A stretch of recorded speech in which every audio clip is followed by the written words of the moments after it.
Welcome to Sweet Life Beat Life. We hope this video helps. Start by gathering the ingredients. 1 cup shelled edamame, 2 cloves garlic, 1 tablespoon gochujang, 2 tablespoons soy sauce, 1 tablespoon rice vinegar, 1 tablespoon sesame oil, 1 tsp sugar, and 1 tablespoon toasted sesame seeds. Blanch the edamame in boiling water for 3 minutes, then plunge into ice water to stop cooking.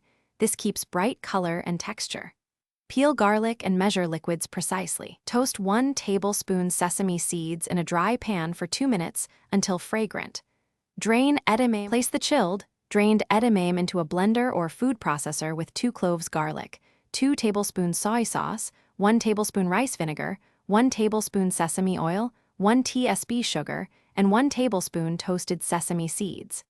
Add 1 tablespoon gochujang for pronounced spicy flavor. Increase to 2 tablespoons for extra heat.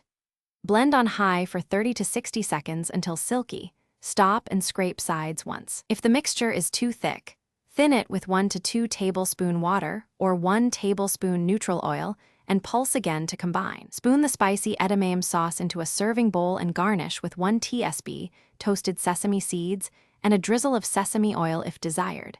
Use as a dip for raw vegetables, a spread for sandwiches, or a sauce for noodles. Refrigerate leftovers in an airtight container for up to 4 days. Stir before using and add 1 tablespoon water if thickened. To vary the flavor, mix in 2 tablespoon plain yogurt for creaminess. Swap gochujang for 1 tablespoon chili crisp for crunch, or add lemon zest for brightness. Thanks for watching. Consider subscribing if we helped you.